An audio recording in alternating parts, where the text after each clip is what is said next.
ഗൗതമേ, CPM ആകെ നാണം കെട്ടിരിക്കുകയാണ് അല്ലേ? ഈ പെരിയ ഇരട്ടക്കൊല കേസിലെ വിധി കൂടെ വന്നപ്പോൾ ശിക്ഷ വന്നിട്ടില്ല.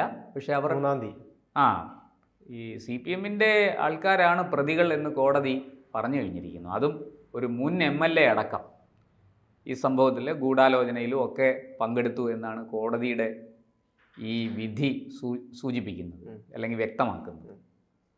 എന്താ ഗൗതമിന് ഇതേക്കുറിച്ച് ഈ CPMൻ്റെ ഈ എന്താ പറയണ്ട ഈ കൊലപാതക രാഷ്ട്രീയം അത് ഈ പെരിയ ഇരട്ടക്കൊല കേസിൻ്റെ പശ്ചാത്തലത്തിൽ ഒന്ന് വിശകലനം ചെയ്ത് നോക്കിയാൽ എന്താണ് തോന്നുന്നത്? നിങ്ങൾക്ക് എന്താണ് അതിനെക്കുറിച്ച് പറയാനുള്ളത്? ഇതിലിപ്പോൾ പ്രതികരണമായിട്ട് ഏതാനും നേതാക്കൾ രംഗത്ത് വന്നിട്ടുണ്ട്. കേന്ദ്ര കമ്മിറ്റി അംഗം AK ബാലൻ, കാസർഗോഡ് ജില്ലാ സെക്രട്ടറി NV ബാലകൃഷ്ണൻ, അതോടൊപ്പം തന്നെ EP ജയരാജൻ. ഇവർ 3 പേരും ഒരേ സ്വരത്തിൽ പറയുന്നത് പാർട്ടിക്കെതിരെ യാതൊരു പങ്കുമില്ല. ഒന്ന് നോക്കിക്കേ.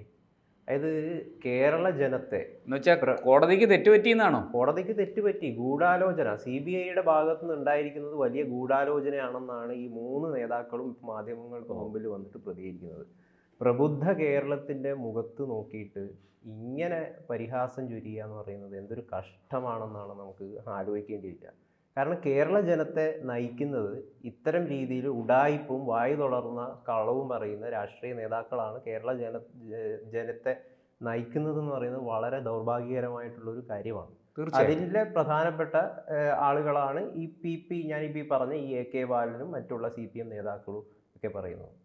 ഈ TP ചന്ദ്രശേഖരൻ്റെ വധത്തിന് ശേഷം വലിയ കേരള രാഷ്ട്രീയം തന്നെ വലിയ രീതിയിലുള്ളൊരു മാറ്റം സംഭവിച്ചിട്ടുണ്ട്. പ്രധാനമായിട്ടും CPM വിരുദ്ധത അല്ലെങ്കിൽ കമ്മ്യൂണിസ്റ്റ് വിരുദ്ധത ഏറ്റവും കൂടുതൽ കേരളത്തിൽ രൂപപ്പെട്ടത് ആ ഒരു വധത്തിന് ശേഷമാണെന്നാണ് ഞാൻ മനസ്സിലാക്കുന്നത്. കാരണം വല്ലാത്ത രീതിയിലുള്ളൊരു എതിർപ്പ് ഇവർക്കെതിരെ രൂപപ്പെട്ടു.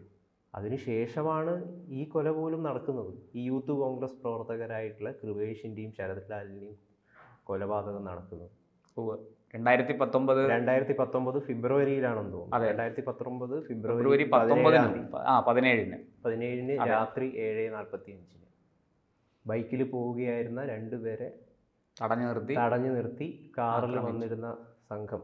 ആ കാറും ആ ബൈക്കൊക്കെ നമ്മുടെ ഈ CBI സ്പെഷ്യൽ കോടതിയിലുണ്ട് എറണാകുളം. മൂകസാക്ഷികളായിട്ട് കാലങ്ങളായിട്ട് ആ വണ്ടികളും അവിടെ പൊടി പിടിച്ച് കിടക്കുന്നുണ്ട്. കഷ്ടം തന്നെ. ഇതിൽ 14 പ്രതികളാണ് ഇപ്പോൾ പ്രധാനമായിട്ടും കുറ്റക്കാരാണെന്ന് കണ്ടെത്തിയിരിക്കുന്നത്. അതിൽ 10 പ്രതികളെ വെറുതെ വിട്ടു. ആകെ 24 പ്രതികളാണ്. ആകെ ടോട്ടൽ പ്രതിപട്ടികയിൽ ആകെ 24 പ്രതികൾ ഉണ്ടായിരുന്നു. 10 പ്രതികളെ വെറുതെ വിട്ടു. 14 പേരെ ശിക്ഷിച്ചു. അതിൽ 14 പേർ കുറ്റവാളികളാണെന്ന് കോടതി വ്യക്തമാക്കി. അവർക്കുള്ള ശിക്ഷ ഒന്നാമത്തെ പ്രതി എന്ന് പറയുന്നത് A പീതാംബരൻ, CPM പെരിയ മുൻ ലോക്കൽ കമ്മിറ്റി അംഗം. 10ാമത്തെ പ്രതി K മണികണ്ഠൻ, ഉദുമ മുൻ area secretary, Kanhangad block panchayat president. എല്ലാം വലിയ പുള്ളികളാണ്. 12ാമത്തെ പ്രതി KV കുഞ്ഞിരാമൻ, മുൻ MLA CPM ജില്ലാ സെക്രട്ടേറിയറ്റ് അംഗം. രാഘവൻ വെളുത്തോളി 13ാമത്തെ പ്രതി, മുൻ പാക്കം ലോക്കൽ സെക്രട്ടറി. അങ്ങനെ പ്രധാനപ്പെട്ട 4 CPM നേതാക്കളാണ് ഈ 14 പേരിൽ ഉൾപ്പെട്ടിരിക്കുന്നത്. എന്നിട്ടും ഈ നേതാക്കൾ പറയുന്നത് ഗൂഢാലോചനയാണ്. പാർട്ടിക്ക് ഇതിൽ യാതൊരു തരത്തിലുമില്ല പങ്കുമില്ല. പിന്നെ മുഖത്ത് നോക്കി കള്ളം പറയാൻ, ആടിനെ പട്ടിയാക്കാൻ CPMനെ കഴിഞ്ഞിട്ടേ ലോകത്താളുള്ളൂ. നമ്മളൊരു പ്രസിദ്ധമായൊരു ചൊല്ലുണ്ടല്ലോ, എന്താ സത്യം പിന്നെ ചെരുപ്പിടുമ്പോഴത്തേക്കും നുണ ലോകം ചുറ്റി വരും എന്ന്. അത് CPMൻ്റെ കാര്യത്തിൽ അക്ഷരാർത്ഥത്തിൽ ശരിയാണ് ആ പഴഞ്ചൊല്ല്. ഒരു സംശയവുമില്ല. ഇങ്ങനെ കള്ളം പറയാൻ ഈ CBI കള്ളത്തെളിവുകൾ ഉണ്ടാക്കി വ്യാജമായിട്ട് കേസ് കെട്ടിച്ചമച്ച് കോടതിയിൽ ഹാജരാക്കിയാൽ അത് നിൽക്കും. കോടതി എന്ന് പറയുന്നത് അത്ര എന്താ പറയുക പിന്നെ മണ്ടത്തരവും മണ്ടന്മാരും ഉള്ള സ്ഥലമാണോ? സച്ചിദാനന്ദനെ പോലുള്ള ആളുകളൊക്കെ ഇപ്പോൾ യേശു ക്രിസ്തുവും ബുദ്ധനുമൊക്കെ പറഞ്ഞിട്ടും ലോകം നന്നായിട്ടില്ല, അതുകൊണ്ട് ഞാൻ പൊതുപ്രവർത്തനം അവസാനിപ്പിക്കുന്നു എന്ന് പറഞ്ഞ ആളാണ്. അതുകൊണ്ട് തന്നെ അദ്ദേഹത്തിന്റെ ഭാഗത്തു നിന്നും പ്രതികരണം നമ്മൾ പ്രതീക്ഷിക്കരുത്. സാംസ്കാരിക നായകന്മാര് ആരും പ്രതികരിക്കില്ല. അല്ല, അവരെല്ലാം CPMൻ്റെ പറ്റുപടിക്കാരാണ്. അതുകൊണ്ട് അവർ സർക്കാരിനെ വെറുപ്പിക്കണ്ട, സർക്കാരിനെ ഞങ്ങൾ കുത്തി നോവിക്കില്ല. കേന്ദ്ര സർക്കാരിനെ ആണെങ്കിൽ എന്തും പറയാം, RSSന് എന്തും പറയാം, കോൺഗ്രസ്സിന് എന്തും പറയാം, ബാക്കിയുള്ളവരെയൊക്കെ എന്തും പറയാം. പിന്നെ അവർ CPMനെ മാത്രമല്ല കേട്ടോ, വേറൊരു കൂട്ടരെ അവർ തൊടത്തില്ല.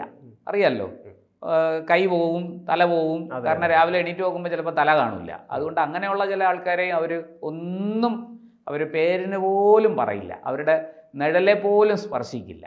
അതൊക്കെ ഇരിക്കട്ടെ. എന്തായാലും ഈ കേസ്, പെരിയ കേസ് CPM-ന് കിട്ടിയ ഒരു വലിയ അടിയാണ്. വലിയ ഗൗതം ചൂണ്ടിക്കാണിച്ച കാരണം എന്താണെന്ന് വെച്ച് കഴിഞ്ഞാൽ, ഇവര് നേരത്തെ തന്നെ നമ്മളെ നവീൻ ബാബു കേസിൽ ഇപ്പൊ എന്താണ് CBI അന്വേഷണം വേണ്ടാന്ന് പറഞ്ഞുകൊണ്ടേ മുറവിളി വിളിച്ചുകൊണ്ടേ ഇരിക്കുകയാണല്ലോ. അതുപോലെ തന്നെയാണ് ഇതിലും CBI അന്വേഷണം വേണ്ട എന്ന് പറഞ്ഞ് 1 കോടി രൂപ പോലും ചെലവാക്കിയിട്ടാണ് പല പ്രമുഖമായിട്ടുള്ള വക്കീലിനെയും വെച്ചിട്ട് സുപ്രീം കോടതി വരെ കയറി ഇറങ്ങിയത്. CBI അന്വേഷിക്കുന്നത് തള്ളണം എന്ന് പറഞ്ഞുകൊണ്ട്. അതെ, അതായത് ഇത് പാർട്ടി വിഷയമാണ്. ഇത് മെയിനായിട്ട് ഇത് പാർട്ടി വിഷയമാണ്. ഇത് ജനങ്ങളുടെ വിഷയമേ അല്ല. ഈ പാർട്ടി വിഷയത്തിൽ ജനങ്ങളുടെ ജനങ്ങൾ നൽകുന്ന നികുതി പണത്തിൽ നിന്ന്, ഖജനാവിൽ നിന്ന് പൈസ എടുത്തിട്ട് ഇതിനു വേണ്ടിയിട്ട് കോടതി ചെല്ലുക എന്ന് പറയുന്നത് എന്തൊരു കഷ്ടമാണ്. അല്ല, അതൊരു ഇത് സർക്കാർ വിഷയമാണെങ്കിൽ ഓക്കെ, നമുക്ക് ഇത് CPM-ന്റെ കയ്യിൽ നിന്നുള്ള ഫണ്ടാണ്, അവരുടെ കയ്യിലുള്ള ഫണ്ടാണ് എടുത്തിരുന്നെങ്കിൽ നമുക്ക് ഒന്നും പറയാനില്ല. ഇത് ഖജനാവിൽ നിന്നാണ് പൈസ എടുക്കുന്നത്. ജനങ്ങൾ എന്തിനും ഇത് വഹിക്കുന്നു? ആരുണ്ട് ചോദിക്കാൻ? ഇവിടെ ആരുണ്ട് ചോദിക്കാൻ? എന്നിട്ടും 2021 ഇവരെയല്ലേ തിരിച്ച് അധികാരത്തിൽ കയറ്റിയത് കേരളത്തിലെ ജനങ്ങൾ. നമ്മൾ മനസ്സിലാക്കേണ്ട ഒരു കാര്യം, ഗൗതം ചൂണ്ടിക്കാണിച്ചത് വളരെ ശരിയാണ്. 1,14,00,000 രൂപ വക്കീൽ ഫീസ് കൊടുത്ത് സുപ്രീം കോടതി വരെ കയറി ഇറങ്ങി. ഇവിടെ single bench, division bench, Kerala ഹൈക്കോടതിയിലെ സിംഗിൾ ബെഞ്ച്, ഡിവിഷൻ ബെഞ്ച്, ഇത് രണ്ടിടത്തും പരാജയപ്പെട്ടപ്പോൾ സുപ്രീം കോടതി പോയി. സുപ്രീം കോടതിയിലും പരാജയമാണ് സംഭവിച്ചത്. എന്നിട്ടും പഠിക്കുന്നില്ല. ഇപ്പം വീണ്ടും പറയുന്നത് എന്താ? കോടതിക്ക് തെറ്റുപറ്റി. CBI മനഃപൂർവ്വം CPM-നെ വേട്ടയാടാൻ, CBI-യുടെ ഗൂഢാലോചന. CBI-ക്ക് ഗൂഢാലോചന നടത്തിയിട്ട് എന്ത് പ്രയോജനം കരുതി? ഈ P ജയരാജനൊക്കെ അരിയാഹാരമാണോ കഴിക്കുന്നത്? AK ബാലൻ ഒരു നല്ല നേതാവായിട്ടാണ് ഞാൻ കരുതിയിരുന്നത്. നമുക്കൊരു കാര്യം മനസ്സിലായി, പിണറായി വിജയൻ ഇപ്പോഴത്തെ മുഖ്യമന്ത്രി ഇവരുടെ വീട്ടിൽ ഇതുവരെ സന്ദർശിച്ചിട്ടില്ല. ആരുടെ? രമേശിന്റെയോ ശരത് ലാലിന്റെയോ?